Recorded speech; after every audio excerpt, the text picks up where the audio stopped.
Pastor Doug. Come on up, sir. So I'm looking at that picture, Amy, and you look really cool. That's all I have to say. No, that was our nerd-themed event, and that's me on the stage. That's actually Doug theme event. We all dressed up like you.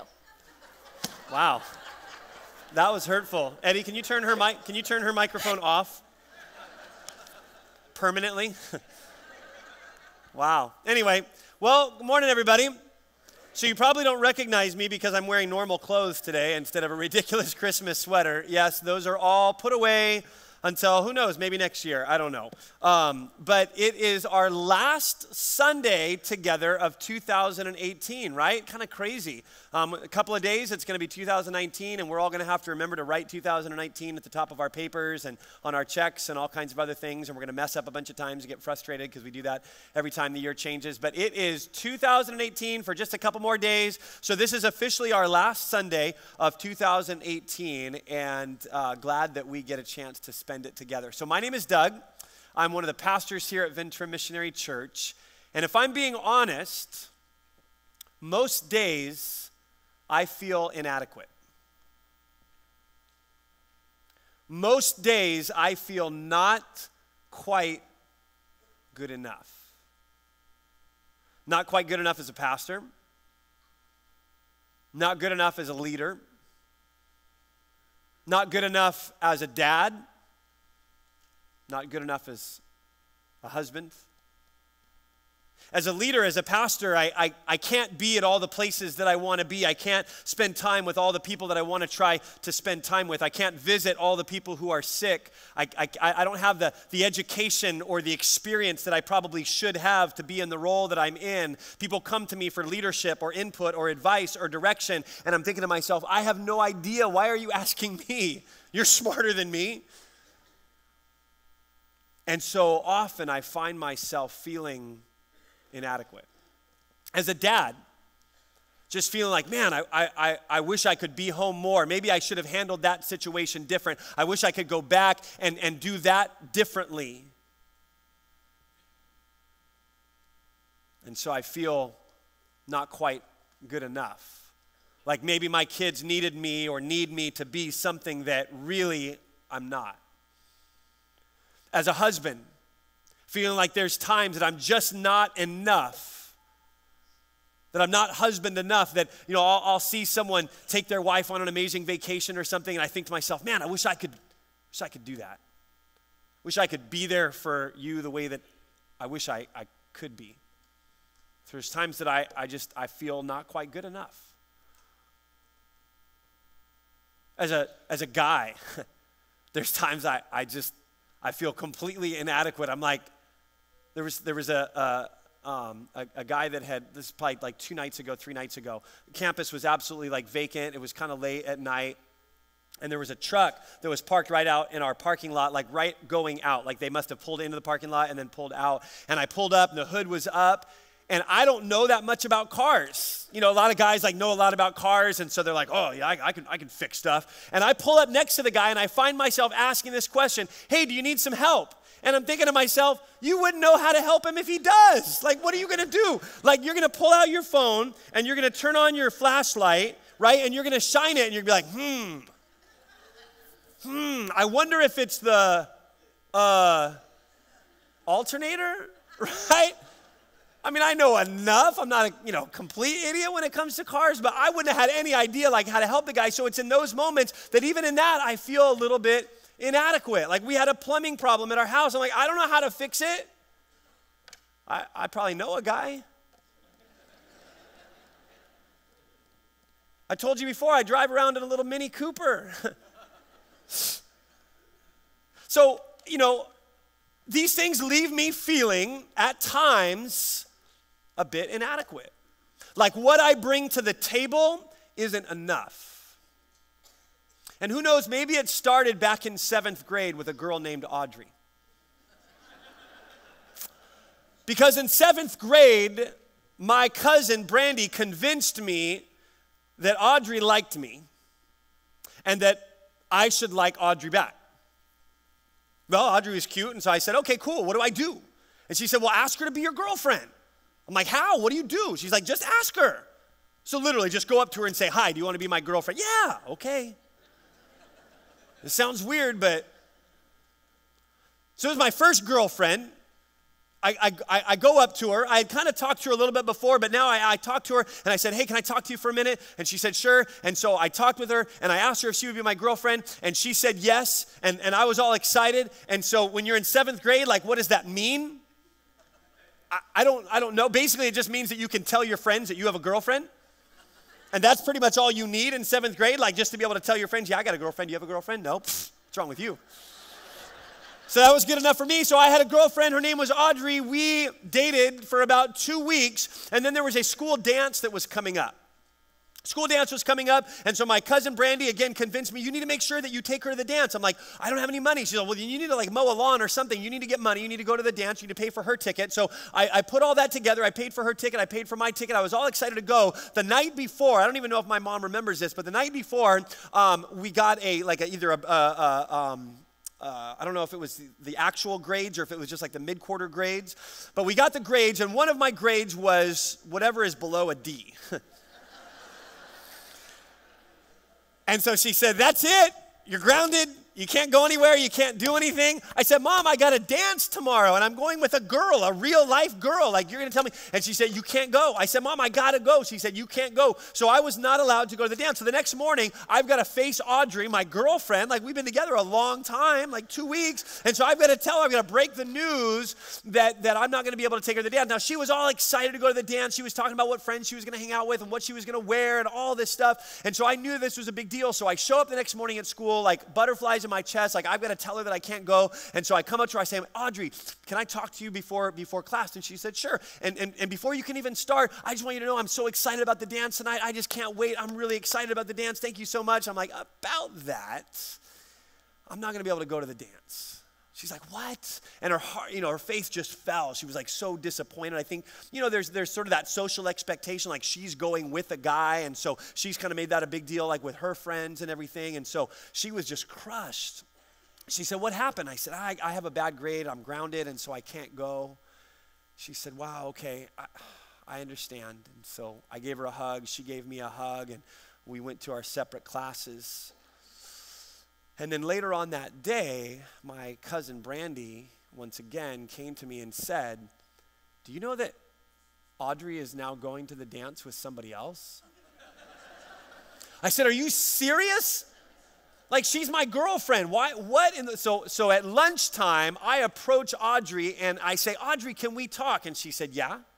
And I said, hey, like, what's happening? I heard that you're going to the dance with somebody else. And she said this. She said, Doug, I think we need to break up. I'm like, what? Why? Just because of the dance? Like, I'll ditch. I'll go. I'll, like, lie to my mom. Whatever you want. Like, I'll do it. I'll go. And she said, no, you know what? I just feel like I really need to be with a real man. What? I will never forget those words. This is a 7th grade girl telling a 7th grade boy, I need to be with a real man. It's illegal for you to be with a real man.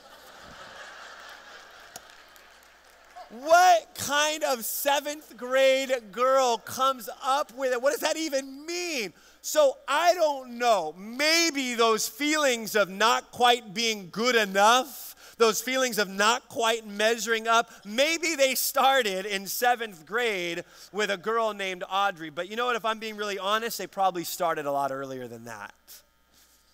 Maybe they started in 1st grade when on the playground my friend Chris could skip a bar on the monkey bars and I tried and couldn't. Maybe it started in 2nd grade when we were all drawing pictures and I drew a picture of my teacher, Mrs. Hale. And see, since I didn't have flesh-colored crayons, I colored her face orange, and everybody in class made fun of me because I made Mrs. Hale look like a pumpkin. Maybe those feelings of not quite being good enough started in 3rd grade when my crush, Cindy Garcia, liked Luis instead of me. Maybe they started in 4th grade when I was still stuck on addition and subtraction in our timed math test, and everyone else in the class had already moved on to multiplication or division. Maybe they started in 6th grade when I didn't get picked for the 6th grade versus teachers kickball game. So what about you? When do you first remember feeling not quite good enough? What's your earliest memory of a comparison that left you feeling inadequate, like you didn't measure up? Not quite good enough. Not strong enough. Not smart enough. Not confident enough. Not brave enough. Not rich enough. Not talented enough. Talented, but maybe not quite talented enough. Not fast enough. He's faster, she's faster. Not attractive enough. Not skinny enough. Not tall enough. Not funny enough. See, these are universal feelings that we've all experienced. Every single one of us knows what that feels like. Every single one of us has some sort of insecurity or feelings of inferiority. Every single one of us walks with a limp because of a past mistake or a crippling fear of a future failure.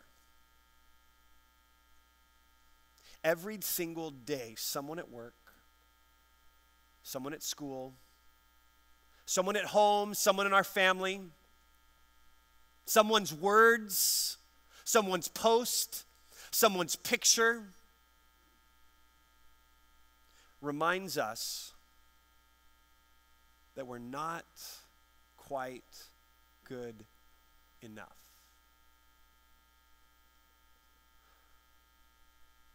So then we develop ways to deal with it. We come up with coping mechanisms, ways of adapting, ways of dealing with those feelings. I'll tell you what I did. I created a mask. A mask of self-confidence and self-assurance. I spent years masking my inadequacy by creating a persona of confidence and self-assurance. I spent middle school and high school making fun of other people to make sure that I wouldn't get found out. Because as long as I could keep the attention on everyone else, the attention wouldn't be on me. And so I found ways to exploit and point out the weaknesses in others so that no one would see my own. So what people saw as confidence was actually me masking my own fear of not being good enough. And to this day, every single day I'm still tempted to put that mask back on. That mask of confidence. That mask of self-assurance. That mask of, I've got this. I know what I'm doing. I don't know what I'm doing. But I'm discovering a better way. I'm discovering that that way doesn't actually work and actually does damage to other people and creates a world where people wear masks. And so I'm discovering a better way to deal with these universal feelings of inadequacy and inferiority. These universal feelings of not being good enough. And this better way isn't found in a self-help book. It's not found in a pep talk. It's not found in a sermon. It's not found in a success coach. It's not found in throwing yourself into school or work or family or whatever it is that you think you're really good at that finally gives you some feeling of success or being good enough. This truth that I'm talking about is actually found in the words of a guy who's a lot like me and maybe a lot like you. If you have your Bibles, I'm going to ask you to turn to the book of 2 Corinthians chapter 12. And we're going to read a powerful, powerful passage written by a guy named Paul who probably, like us, knew what it was like to feel not quite good enough. So 2 Corinthians, Paul, who was the leader of one of the early church leaders, was a contemporary of Jesus, but after Jesus had died and resurrected and ascended into heaven, Paul ended up becoming a follower of Jesus. And he became a leader of many early churches. He went all around the world and planted all kinds of different churches and all kinds of different cities, all filled with people who were beginning to become followers of Jesus. And one of those places was a city called Corinth. And Paul wrote a couple of letters to the Corinthians, 1 Corinthians and 2 Corinthians. That's what we call those letters. And 1 Corinthians, he kind of hammers them. He kind of comes down on them and corrects them. And then in 2 Corinthians, he's vulnerable. Like really, really vulnerable. If you read the letter to the Corinthians that we call 2 Corinthians, it's a really vulnerable, heartfelt letter. And I want to read to you a passage that he writes. So in 2 Corinthians chapter 12, we're going to start in verse 7 and read through verse 10. I'll read it out loud and you can just follow along. But starting with the word therefore in verse 7, Paul writes this. He says, therefore, in order to keep me from becoming conceited, I was given a thorn in my flesh, a messenger of Satan to torment me. That's not pleasant. 3 times, Paul says, I pleaded with the Lord to take it away from me. But the Lord said to me, my grace is sufficient for you. My power is made perfect in weakness. Paul continues to write, he says, therefore, I will boast all the more gladly about my weaknesses, not my strengths, but I'm going to boast about my weaknesses so that Christ's power may rest on me. This is why, for Christ's sake, I delight in weakness, in insults, in hardships, in persecutions, in difficulties, because when I'm weak, that's when I'm strong. Let's stop there. This is so backwards. Like so opposite from everything that we've been taught from the time we were little kids. Everything that we've been taught about being strong and independent and manning up and womaning up and being tough and being able to handle it and being able to face situations and being able to get through it. All of these lessons that we've learned all throughout our human experience. And then Paul flips it upside down and says this. This is so different from what we've been taught. Most of us spend our entire lives trying to avoid feeling inadequate, trying to avoid feeling not good enough. But what does Paul do? Paul celebrates it. Paul boasts about it. Hey, check me out. I'm weak. Hey, everybody, look at me. Everybody, me. I'm inadequate. Like, we don't do that. That's not what when you introduce yourself, when you go to a job interview, when you interview or you fill out your application for college, when you post to social media, you don't post the meals that got burned, you post the ones that turned out good. Like our world is full of people talking about their success stories and boasting about what they're good at. We live in a world of celebritydom, where celebrities are flaunted and vaunted because of their success, because of their achievements. And then Paul is grabbing a megaphone and shouting out, I'm weak. I'm not enough. And I will happily boast about that. Why? Why can Paul say that? Why does Pastor John Piper say this, that God's grace is more clearly seen and more deeply savored in our weakness than in our strengths? Why? How? Let's go back to the passage. Let's look at this passage a little bit and make sure that we understand what Paul is saying here. So first he says, therefore, in order to keep me from being conceited. So he's saying there's a reason that this is happening. In order to keep me from being conceited. In other words, the Lord doesn't want me to become conceited, so he's going to do something in my life. That word conceited, you could insert the word self-confidence. The language there is the idea of self-confidence. Like, I've got this, I'm good enough, I'm self-sufficient, I'm okay. Conceited, I'm full of myself, I'm self-confident. So Paul is saying, in order that I not become self-sufficient, in order that I not become self-confident, the Lord gave me a thorn in my flesh. Thorn in my flesh. That's a weird phrase. You ever gotten a thorn before or a splinter? Miserable, right? Miserable. I had one just yesterday. I was picking up some stuff off the floor. A cat knocked something over. We had a little cactus, and I picked it up and got 2 little ones that were like all wedged in, and it was like fiberglass where like you can't get them out, and I was messing with them. It reminded me, there was a kid that used to go to church here, Stevie, and we were in Mexico one year on a missions trip, and at night after dinner, he was running around, and it was dark, and he tripped and fell into a cactus. put his hand right into a cactus. And so he came running back to the campsite, and he showed me his hand, and his hand was just, I mean, it looked like Wile E. Coyote, like a cartoon, just like, just all kinds, it looked like a porcupine. And so he's like, I don't know, what do I do? What do I do? What do I do? And so I had to find tweezers, like little plastic tweezers from our first aid kit, and sit there and try and pick each one out. And there were some that were wedged all the way in deep and that broke off, and I couldn't get them out, and we had to like kind of push them out. And he's like gritting his teeth and holding on while I'm trying to pull all of these out. And so a thorn, a splinter, is an uncomfortable thing. So scholars for centuries have debated about what this thorn in the flesh that Paul's talking about really was. We don't know. We don't know if it was like he couldn't see very well, he couldn't speak very well. We don't know if he was kind of physically weak. But it seems that this thorn in the flesh that Paul refers to was probably something physical. It was probably something painful.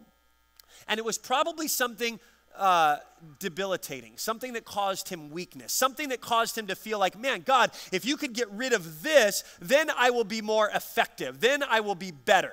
Then I will be enough. And so God, in his infinite wisdom, gave Paul this thorn in the flesh to keep him from becoming self-confident.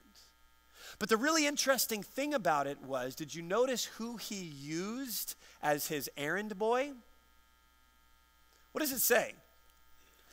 That this thorn in the flesh was came from a messenger of Satan. Like God actually used a messenger of Satan, some sort of demonic force, to actually bring this thorn in the flesh to Paul. So Paul's pain was actually directly related to something that Satan was trying to do in his life, and God was allowing it to happen in order that Paul not become self-confident. Pastor Stephen Furtick says it this way, that sometimes God uses Satan to deliver his mail. So what does Paul do? Paul begs and pleads for God to take it away. This word pleaded is literally, it's what we would use for like begging for someone's life. Like hands and knees, God, please take this away. I can't deal with it. I can't do it. I can't. Please help me. 3 times, Paul says that he begged God to take away this thorn in the flesh, whatever it was that was causing him weakness. And you know what the Lord's response was? My grace is sufficient for you. The language there, my grace, in the original Greek language is, the grace of me is sufficient for you. Think about that for a minute. God, please help me, rescue me, save me, do this work in me. I need a miracle. I need a healing. I need financial provision. I need something from you, please. And the Lord says, the grace of me is actually sufficient for you. No, God, you don't understand. No. That's great. I'm glad I have you. Don't get me wrong. But what I really need is a miracle. What I really need is more money. What I really need is health. What I really need is wisdom. What I really need is strength. What I really need is wisdom. And the Lord is saying, the grace of me in your life, all of me in your life, that is sufficient for you. That is enough. Now, little phrase, because he goes on to say, therefore I will boast all the more gladly about my weakness. Why? Well, so that Christ's power may rest on me. That phrase, rest on me, can also be translated, dwell in me. That the reason that I boast about my weakness is so that Christ's power can dwell in me. He goes on to say, that is why for Christ's sake, I delight in my weakness. I get excited about insults. When it comes to hardships, I say, bring it on, come on. Persecutions, I boast. Difficulties, I get fired up. Because when I am weak, that's when I'm strong. What? Maybe a better way to help us understand that is to say the opposite. Because see, when I'm strong, I don't need him. When I'm strong, like when I've got it, when I'm like, okay, I've got this. This is within my strength. I'm good at this. Then I don't need him. So when I'm weak, That's when I am fully dependent on his strength. But when I am dependent on my strength, I don't need him. When I am enough, Christ becomes replaceable, unnecessary, superfluous, helpful, great to have, but not necessary, because I'm enough. So that's why what we think we need is we think we need strength, and we think we need wisdom, and we think we need creativity and confidence and a miracle and a healing and financial provision. And the whole time Jesus is saying to us, no, you need me. I am enough. You don't need any of those things. You just need more of me in your life. Before any of those things, and I may do those things in your life, but before any of those things, you need to know that I am enough. You don't need more of this or more of that. You don't need a better house, a better car, better kids, better parents, a nicer phone, a nicer car. You don't need a raise or a promotion or just the right guy or just the right girl. He says, you need me. Will you let me be enough? Fix your eyes on me. Seek me first. Let me be enough. But until we acknowledge our weaknesses, instead of pretending that we've got it, pretending that we can handle it, until we acknowledge our weaknesses and our inadequacies and insufficiencies, we will never experience the all-sufficiency of Christ. Until I come to the end of myself and I admit that I'm not enough, I will never completely understand what it means for Christ to be enough. As long as I'm depending on myself to be enough and my enoughness, I will never fully experience his enoughness, if I can make up a word.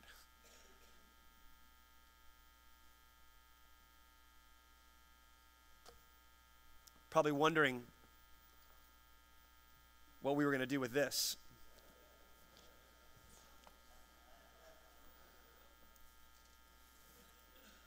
Some of you are probably thinking, no way.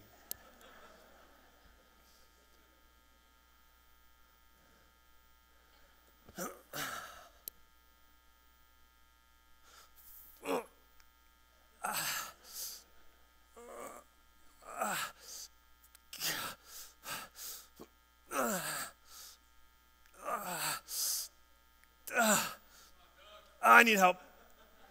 I need help. Braden, I need help.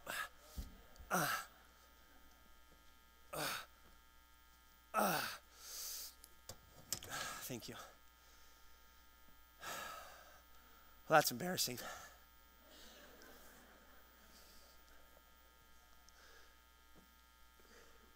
See, when I'm weak, that's when he's strong. When I'm not enough, that's when he can truly be enough. When I am inadequate and insufficient, that is where I experience the all-sufficiency of Christ. But as long as I've got it, as long as I can do it, as long as no thank you, I'm good, we will never fully experience the all-sufficiency of Christ. It's only when I realize that I can't. It's only when I realize that I'm stuck. It's only when I realize that I'm underneath the bar and there is nothing that I can do. No ounce of strength, no energy drink, nothing that I can do to somehow muster up enough to be enough. It's not until I get to that point that I finally discover the complete and all sufficiency of Christ. Because I will never fully trust Jesus as long as I'm still trusting me.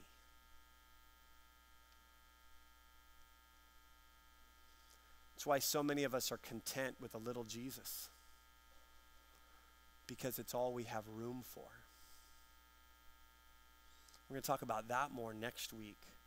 But let me read to you what Pastor John MacArthur says. He says, to have him, Jesus, is to have everything. To not have him is to have nothing at all.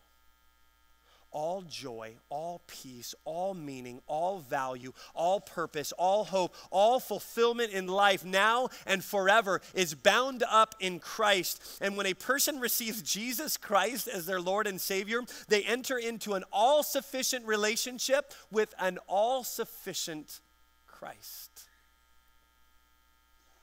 I want you to watch what our friend Clayton Jennings, he's a poet, I want you to watch what he has to say, and then we'll wrap this up.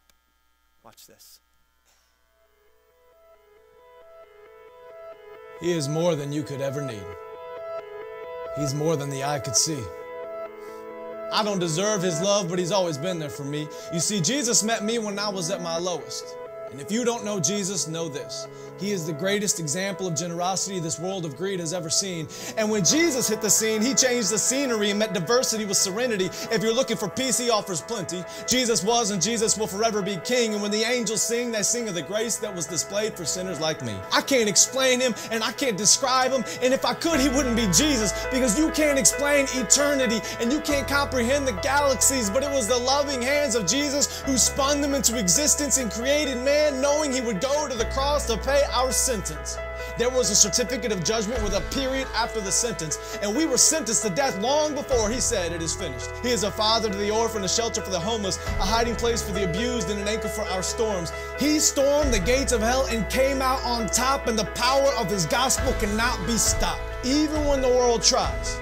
And they try a lot. He traded places with Barabbas and became the catalyst of missions across the world, covering every portion of the atlas. If you're in need of rest, I know of a mattress. If you don't know Jesus, your future is tragic, but he gladly embraced tragedy so we could live in his presence of majesty. His presence is presence, and it's his presence that presents preciousness to a world of peasants. He is far from pretentious, but still loves those who are. He is the light of the world and hung the stars. He brings the dead to life and delivers life to the dead. He took a crown of thorns on his head so we could put crowns at his feet, and I can't wait until I get to kiss his feet that were nailed to a cross for me and for you and for every person around the world. He loves the world, and I love his word, because the word became flesh, and in his flesh he demonstrated the word to the world. He is an example to every boy and every girl. He is a lover of black people. He is a lover of white people. He is a lover of the unchurched and the assembly under the steeple. He doesn't see the believers' failures, but still takes time to celebrate their faithfulness. It's the power of the Spirit that enables us and gives us boldness when the world labels us. And if you want to label me, please call me a Jesus freak. If that freaks you out, good. Because it's better to be good with God than to fight being misunderstood by a world that could never understand. So let it be understood that I don't worship man, we worship Jesus. And although he doesn't need us, he still sees us and pleads with us to run to the cross where he bled for us. His heart bleeds for us, his heart grieves for us, but still graciously grants us a pardon for our treason in a season where the world tries to explain away the work of the Spirit with human reasoning. There is a reason they can't.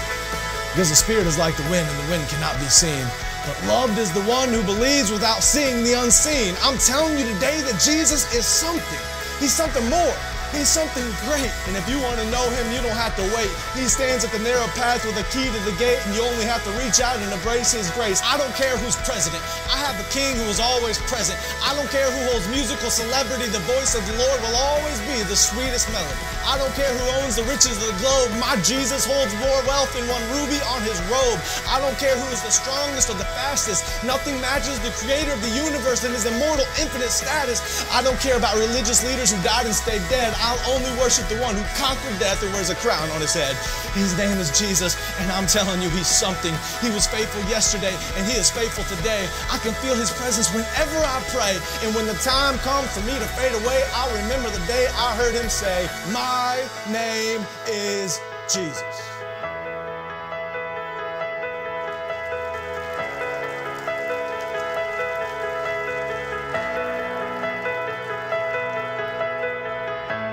So this morning's message is a message about Jesus. It's not a message about inadequacy or inferiority. It's not a message about me not being good enough or you not being good enough. We don't have to come to church to hear that message. You can find that message being screamed at you from 1,000 different places in this world, that you're not good enough and you'll never measure up and you're inadequate. We don't need to come to church for that message. No, the message that I want you to hear this morning is that Christ is enough. that Christ is sufficient.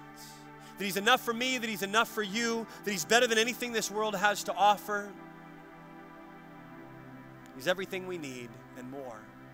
He is enough. And so this is how we're going to end our time this morning. In just a moment, we're going to sing a portion of the song that we sang earlier that starts with the line, I'm not enough unless you come. You meet me here again. But before we get to that point, I want to create just a little bit of space, just a moment or two, where I'm just going to invite you to have a little conversation with God. And for some of you, that's a comfortable thing. You talk to God all the time. Some of you maybe don't talk to God as much. Some of you, that feels really strange. Like, seriously, Doug, right now you want me to just start talking to God? Yeah. This is what I'm going to ask you to do. We're just going to create a quiet moment and just allow you some space to be able to talk to God. And this is what I want you to talk to God about for just a moment, is basically what we just talked about. And I want you to talk to God and just simply say, God, is there some area of my life where I have become self-sufficient, self-confident? When I have basically locked you out of this area of my life because I got it. Maybe just some area of your life that you're kind of on autopilot. Maybe it's work. Maybe it's some talent that you have. Maybe it's some family dynamic and things are going really good. And so right now, you've got it. What is it? What area of your life do you feel like you have locked God out because of self-confidence? And just allow him to begin to speak to you. And maybe he'll put something on your heart. You know, hey, at work, you kind of act like you don't need me. Maybe with your finances, you kind of keep me out because you got it. Maybe at school, or your athletics. Maybe God will begin to put something on your heart. You've pushed him out because of self-confidence. Maybe there's an area of weakness that God will actually point out. And maybe he'll point it out the way that he pointed out to Paul, where he said, listen, the reason that I have allowed this to continue in your life and that I haven't miraculously swooped it away is because I want you to know that my grace is sufficient for you. But I'm just going to ask you for a moment, and the team's just going to play softly, to just sit and process that for a moment with God, and just begin to talk to God about those two things. And I'll sit. I'm just going to close my eyes and do that for a minute. So just close your eyes. Let's just have a little conversation with God, as comfortable or awkward as that may feel. And then I'll pray.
Lord, when I'm strong, I get the glory.